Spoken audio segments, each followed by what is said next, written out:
ओम नमः सिद्धेभ्य। नमो नमः सत्हितंकराय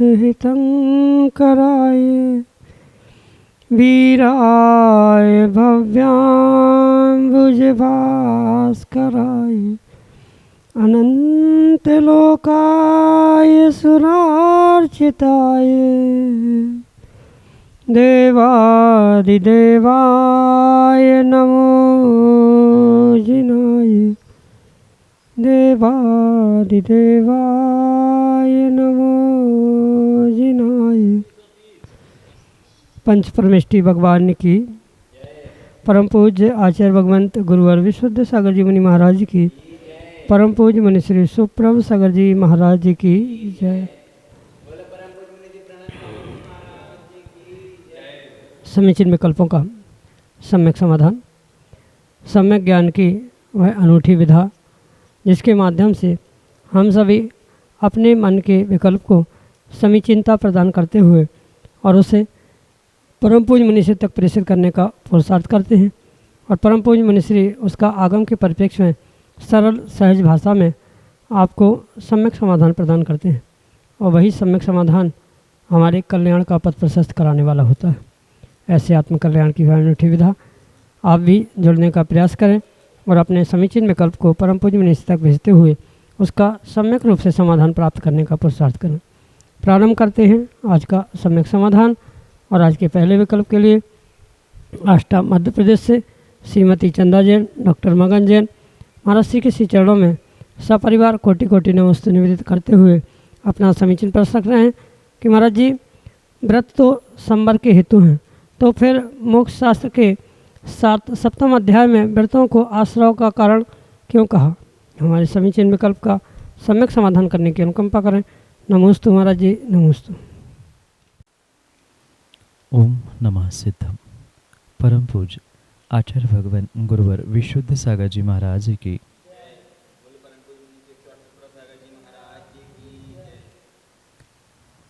व्रत संवर का हेतु है, इसमें किसी भी प्रकार से कोई भी विकल्प नहीं, पर चूंकि जिनागम को समझने के लिए अनेकांत दृष्टि होना परम आवश्यक है, जब तक अनेकांत दृष्टि और स्यादवाद का कथन इसका बोध श्रावकों को या तत्वज्ञानियों को नहीं है तब तक किसी भी प्रकार से उनका तत्वज्ञान सम्यक ज्ञान रूपी परिवर्तित नहीं हो सकता। इसलिए जो अनेकांत पक्ष कहता है, नए सापेक्ष कथन कहता है, उस नए सापेक्षता से अनेकांत रूपी इस कथन को समझते हुए व्रत के अनेक पहलुओं को समझने की आवश्यकता है। क्योंकि 7वें अध्याय में उमा स्वामी भगवान ने जो आश्रव का व्याख्यान करते हुए उसकी प्रारंभिक भूमिका में सर्वार्थ सिद्धि ग्रंथ के ग्रंथकार यानी टीकाकार पूज्यपाद स्वामी स्पष्ट कहते हैं कि शुभ पुण्य से अशुभ पापस्य, इस सूत्र के माध्यम से जो शुभ पुण्य और अशुभ पाप है इसका विस्तार करते हुए अशुभ आश्रव को आचार्य भगवान ने 6वें अध्याय में और 7वें अध्याय में शुभ आश्रव को समझाने का प्रयास किया। इस व्यवस्था में शुभ आश्रव के साथ होने वाला संवर ये हमें अनेकांत से समझना होगा और संवर के साथ होने वाला कथनचित शुभ आश्रव भी वहाँ समझने योग्य हो। कहने का तात्पर्य ये है कि कोई भी तत्व एकांत से नहीं होता, उस तत्व का अनेकांत रूप पहलू पहचान कर ही उसका यथार्थ निर्णय किया जाता। जो संवर तत्व है वह संवर तत्व जहाँ अशुभ का संवर करता है वहाँ कथनचित शुभ का भी आश्रव कर सकता है। ये जो अनेकांत दृष्टि हमारे तीर्थंकर भगवंतों ने दी है, उसे शायद तत्वज्ञानी ना जानते हुए, कभी निश्चयाभासी तो कभी व्यवहाराभासी होते हुए उसे मात्र एकांत रूप से ही ग्रहण करते। जो निश्चयाभासी है, मात्र निश्चय की ही व्याख्या जानते हैं, जिन्होंने एकांत को ही ग्रहण किया है, ऐसे बहुत सारे जीव यही कहते हैं कि ये मात्र आश्रव का ही कारण व्रत है। इसलिए मोक्ष मार्ग में जो 5 महाव्रतों आदि की व्याख्या प्राप्त होती है, वे आश्रव के कारण है। 5 महाव्रत धारण करने वाले निर्ग्रंथ मुनिराज आश्रव बंध का ही कार्य करते हैं।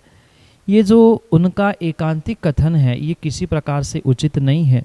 यहाँ ये समझने की आवश्यकता है, जहाँ व्रतों के साथ जो शुभ राग जीव प्राप्त कर रहा है, उस शुभ राग के कारण से वह मैं व्रत धारण कर रहा हूँ, मुझे इस जीव की रक्षा करनी है।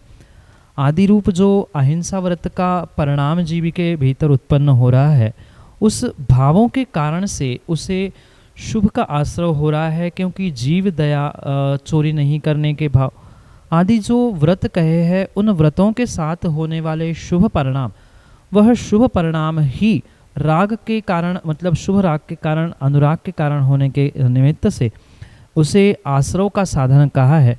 पर जब हम अनेकांत से यानी उसके दूसरे पहलू को समझने का प्रयास करते हैं, तब ये स्पष्ट होता है कि व्रत मात्र आश्रव ही नहीं, अपितु अशुभ का संवर भी कराता है। क्योंकि जब जीव व्रतों का परिपालन करता है, व्रत रूप परिणामों को प्राप्त करता है, स्वाभाविक रूप से पाप से होने वाला जो अशुभ आश्रव था, अशुभ बंध था, वह अपने आप रुक गया। और आश्रव निरोधा संवरा, आश्रव को रोकना ही संवर कहा है।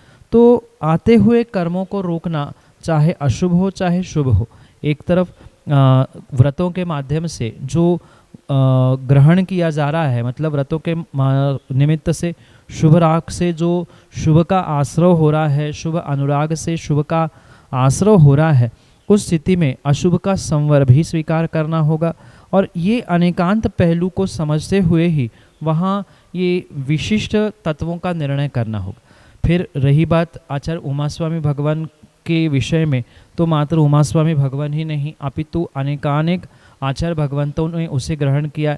और मैं तो कहता हूँ वे स्वयं महाव्रती थे, और महाव्रती अपने व्रतों को शुभ राग स्वीकार करते हुए मात्र आश्रव का ही साधन स्वीकार करते, तो उनको महाव्रत आदि लेने की आवश्यकता ही क्या थी। वे व्रतों के अभाव में भी मात्र चारित्र का पालन करते हुए या गुप्ती, समिति, धर्मानुप्रेक्षा, परिचय जो संवर के साधन का है, उनके माध्यम से भी कर्मों के निर्जरा या संवर करते हुए मोक्ष मार्ग पर स्थित हो सकते थे। पर ऐसा नहीं है। वहाँ ये दूसरा पहलू जो शुभ राग रूप कहा है, शुभा पुण्य से, इसका खुलासा करते हुए वहाँ मुख्यतः उस शुभ भावों की है, शुभ भावों से होने वाले शुभ आश्रव की है। इसलिए उमास्वामी भगवान ने 7वें अध्याय में सबसे पहले इन व्रतों को शुभ आश्रव के अंतर्गत ग्रहण किया है। शेष जो संवर के हेतु है, उसमें चारित्र के अंतर्गत जो 13 प्रकार का चारित्र कहा, तो 13 प्रकार के चारित्र में भी व्रत कहे हैं। फिर उन 5 प्रकार के महाव्रतों को वहाँ चारित्र के अंतर्गत ग्रहण करते हुए संवर भी तो कहा है। तो विशेषता यहाँ अपेक्षा से, नयों से और अनेकांत से निर्णित करनी होगी कि जहाँ शुभ राग से युक्त व्रत कहे हैं, उन व्रतों का शुभ राग कहा है, वह शुभ रूपी पुण्य का आश्रव करने के लिए निमित्त बनते हैं। और इसी परिप्रेक्ष्य को, इसी अपेक्षा को ध्यान रखते हुए वहाँ 7वें अध्याय में उमास्वामी भगवान ने मोक्ष शास्त्र ग्रंथ के माध्यम से हम सभी को शुभ आश्रव का कथन करने का प्रयास किया है। यही आपके लिए सम्यक समाधान। अशोकनगर मध्य प्रदेश से प्रथम जैन महाराज जी के चरणों में बारंबार नमस्ते निवेदित करते हुए अपना प्रश्न रख रहे हैं कि महाराज जी, जो जादूगर आदि होते हैं वह कैसे इतने विचित्र जादू दिखा देते हैं, जैसे किसी इंसान को गायब कर देना। क्या वह कोई विद्या से इंसान को गायब कर सकता है, तथा जादूगर को अपनी खुद जादुई विद्या से कुछ खतरा भी रहता है क्या? एवं जादूगर जैसे विचित्र जादू करना हर व्यक्ति सीख सकता है? हमारे समीचीन विकल्प का सम्यक समाधान करने की अनुकंपा करें। नमोस्तु महाराज जी, नमोस्तु। हमारे जनागम में बहुत सारी विद्याओं का उल्लेख आचार्य भगवंतों ने किया है। और आचार्य भगवंतों ने किया है इसलिए वो विद्याएं नहीं हैं, अपितु जो तीर्थंकर भगवान के दिव्य ध्वनि से हमारे लिए द्वादशांग रूप जो श्रुत ज्ञान प्राप्त होता है, उसमें भी जो 10वां अंग कहा जाता है, 10वां पूर्व कहा जाता है, विद्यानुवाद पूर्व, उसमें इन बहुत सारी विद्याओं का बहुत विस्तार से व्याख्यान किया है। क्योंकि ये विद्या क्या होती है, मतलब वर्तमान में विद्यानुवाद पूर्व का बहुत सारा भाग मौजूद नहीं है, या ऐसा कह दो नष्ट हो गया है हमारे क्षयोक्षम का विषय ना होने से, पुण्य का विषय ना होने से। पर अभी भी कुछ ऐसी विद्याएं हैं जिन विद्याओं का प्रयोग करते हुए बहुत सारे लोग अपना नाम, अपनी प्रशंसा, अपनी पर्याय की प्रभावना करते हुए देखने में आते। जैसे वर्तमान में बहुत सारे ऐसे साधु संत भी आप देख रहे हैं जो इन विद्याओं का प्रयोग करते हुए जो भक्त है या जो श्रावक है, व्यक्ति है, उनको अपना बनाने का प्रयास करते हैं या उनके रहस्यों को खोलते हुए बहुत सारे उत्तरों को देते हुए पुरुषार्थ करते हुए देखने में आ रहा है। तो ये कोई आज की विद्या नहीं है। अगर हम पूर्व समय में भी इन विद्याओं के बारे में समझे तो इनका तो बहुत मात्राओं में प्रयोग पूर्व काल में किया जाता था। जो भट्टारक आदि होते थे, जिन्होंने बहुत सारे मंदिर, बहुत सारे तीर्थक्षेत्र वर्तमान में बनाए, तो उनके पास भी बहुत सारी विद्याएं थी जिनके विद्याओं के माध्यम से वे बहुत सारे कार्य करते थे। मंदिर बनवाना, मंदिर एक जगह से दूसरी जगह करना, धर्म की रक्षा करना, धर्मात्माओं की रक्षा करना, ऐसे बहुत सारे कार्य उन भट्टारकों ने किए हैं। और मात्र भट्टारक ही क्या, श्रावक ही क्या, निर्ग्रंथ मुनिराजों के पास भी ये बहुत सारी विद्याएं पूर्व काल में भी मौजूद थी और आज भी ऐसे कई सारे महान आचार्य भगवंत हैं जिनके पास ये विद्या सहजता से प्रकट होते हुए सभी को देखने में आ रहे। और इसी परिप्रेक्ष्य में जो जादूगर आदि होते हैं उनके पास भी ये बहुत सारी, जैसे काली जादू कही जाती है, उसे अंग्रेजी में हिप्नोटिज्म कहा जाता है, वशीकरण, मोहीकरण आदि अनेक शब्दों से जो स्वीकार किया जाता है, ये उन्हीं विद्याओं का एक प्रकार है। और इसमें किसी भी प्रकार से ये ना समझे कि मात्र उनको ही, मतलब जो जादूगर सीख चुके हैं उनको ही एक कला आती है या उनको ही विद्या आ सकती है। एक सामान्य श्रावक भी इसे सीख सकता है, पर ये विशेष ध्यान रखना होगा कि इन विद्याओं को सीखने से पूर्व उसका रिमोट कंट्रोल होना आवश्यक है। जैसे कि आप जानना चाहते हैं कि जो उसे प्राप्त करता है उसका कुछ साइड इफेक्ट, खतरा भी हो सकता है का, बिल्कुल हो सकता है। जिनको विद्याओं को संभालने की कला नहीं है, जिसे जैसे हम सामान्य रूप से कहते हैं कि टीवी चला रहे हैं तो उसका रिमोट होता है। जैसे आजकल बहुत सारे आविष्कार वैज्ञानिक करते हैं, तो वैज्ञानिक आविष्कार तभी कर पाते हैं जब उसका खुलासा या उसका प्रयोग तभी होता है जब उस पर कोई कंट्रोल स्वयं के पास होता है। बिल्कुल विद्याओं के साथ भी ऐसा ही होता है। जिन्होंने विद्या सीखी है, कोई भी विद्या हो, और उस विद्या का, उस ज्ञान का प्रयोग करते हुए अपनी स्वयं की सुरक्षा कैसी करनी चाहिए, श्रावकों की, इंसानों की सुरक्षा कैसी करनी चाहिए, ये अगर बोध नहीं है तो कहीं ना कहीं वह विद्या पुनः पलटकर उन जीवों को या उन जीवों के साथ जो अन्य किसी प्रकार से इन्वॉल्व है उन सबके लिए वे खतरा उत्पन्न करने की पूर्ण संभावना होती है। इसलिए जैसे वैज्ञानिक कुछ आविष्कार को जगत के सामने रखने के पहले कुछ उसका रिमोट कंट्रोल या उसकी प्रोबेबिलिटी, मतलब अगर विपरीतता को प्राप्त हुआ तो उसको हम कैसे कंट्रोल कर सकते हैं, ये जो प्रोबेबिलिटी या ये जो उनके पास सॉल्यूशन होता है, ऐसा ही सॉल्यूशन अगर विद्या के विषय में वह व्यक्ति, वह जीव, वह जादूगर नहीं जानता है तो कभी वह उसका प्रयोग पूर्ण रूप से नहीं कर पाता, और कर भी लेता है तो कहीं ना कहीं वह उसका उल्टा फल उसके जीवन में, उसके क्रियाओं में अवश्य ही पड़ता हुआ देखने में आता है। इसलिए इनको सीखने में किसी प्रकार से कोई दिक्कत नहीं है, पर ये ध्यान रखें कि हमारा उस विद्याओं को सीखने के साथ हमारा ज्ञान, हमारी बुद्धि, हमारा चारित्र या हमारी श्रद्धा किस तरफ जा रही है, क्या हमारा उस पर कंट्रोल करने रूप कुछ रिमोट कंट्रोल या कुछ प्रतिविद्या रूप हमारे पास सिद्धि है कि नहीं है, या किसी गुरु के माध्यम से जिससे हम सीख रहे हैं उसके पास उसका कंट्रोल करने रूप कुछ विद्या या प्रतिविद्या का सॉल्यूशन है कि नहीं है। इन सबको समझते हुए सीखते हुए ही गुरु के मार्गदर्शन में ही इन विद्याओं का आप सीखने का प्रयास करें। अन्यथा अगर कहीं किसी कारण से वह विद्या पलटकर विपरीत फल देने लग जाएगी तो जितनी उन्नति वह विद्या के माध्यम से कोई जादूगर, कोई व्यक्ति, कोई महात्मा करता है वह उतनी ही तीव्रता से नीचे गिरते हुए भी देखने में आता है, क्योंकि विद्या के प्रत्येक विद्या के मंत्र तंत्र के अपने अपने अधिष्ठाता देव देवता होते हैं और उन देवी देवताओं के निमित्त से इन विद्याओं का विपरीत होना भी देखने में आ सकता है। थोड़ी सी भी गड़बड़ हुई, जैसे कई बार रोड पे लिखा होता है कि सावधानी दुर्घटना घटी, सावधानी हटी और दुर्घटना घटी, बिल्कुल इसके साथ विद्याओं के साथ भी ऐसा ही होता है। और कई सारे जादूगरों के साथ भी आपने देखा होगा, पढ़ा होगा कि थोड़ी सी भूल के चक्कर में किसी की जान चली गई है, तो ये स्वाभाविक रूप से देखने में आता है।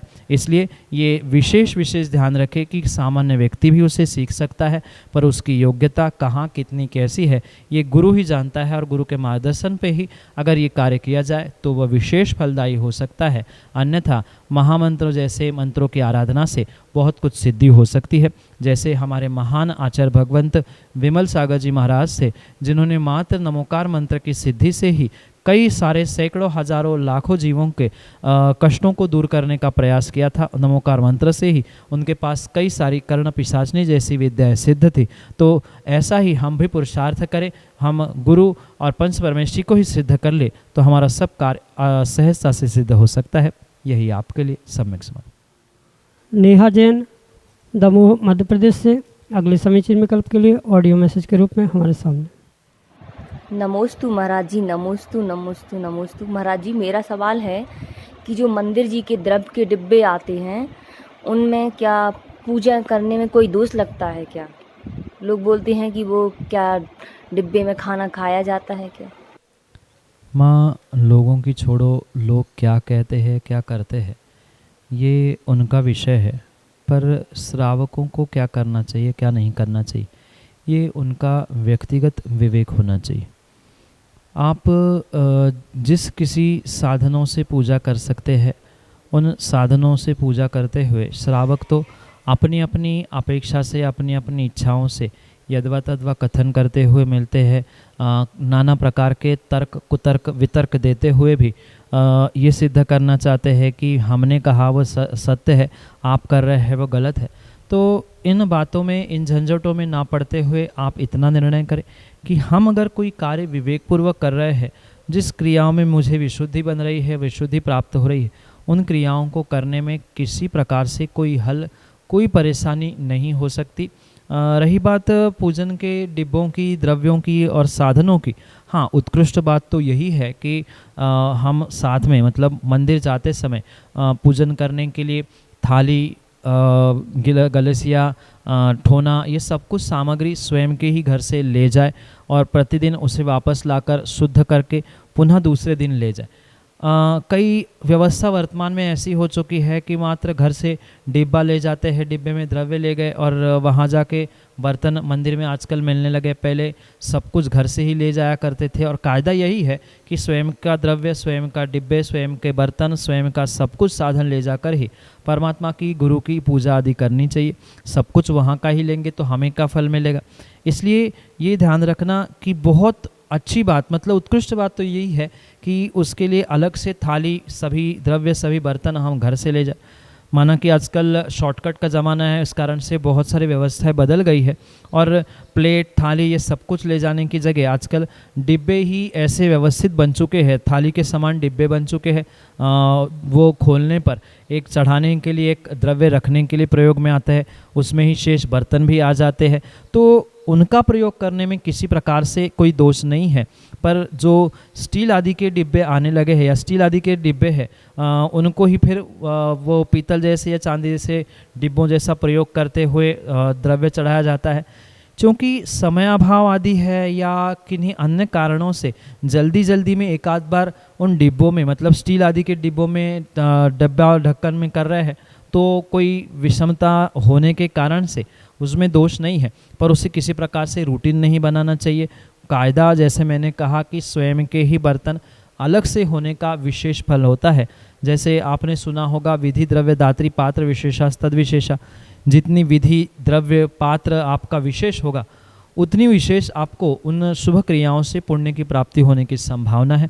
इसलिए आजकल जो व्यवस्थित डिब्बे बने हुए हैं, जिनके ढक्कन और डिब्बों का व्यवस्थित प्रयोग करते हुए, जैसे पीतल या चांदी आदि के अच्छे शुद्ध धातुओं के बर्तनों का प्रयोग, मतलब डिब्बों का प्रयोग थाली और चढ़ाने के लिए थाली आदि का रूप प्रयोग करने में दोष नहीं है।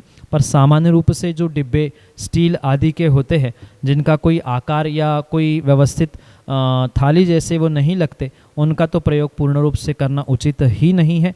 सामान्य रूप से अगर विषमता है, मतलब माना कि कहीं क्षेत्र में गए, वहाँ कोई बर्तन ही नहीं मिल रहे, तो उसी डब्बे में धोया और उसी थाली में या उसी ढक्कन में ही चढ़ाते हुए अन्य क्रियाएं की, क्योंकि आपत्ति काल है, मर्यादा नहीं हो सकती, तो उसमें दोष नहीं है। पर उसे रूटीन बना के प्रतिदिन यही कार्य करना उचित नहीं है। जितना विशेष करेंगे उतना विशेष पाएंगे, यही आपके लिए सम्यक समाधान।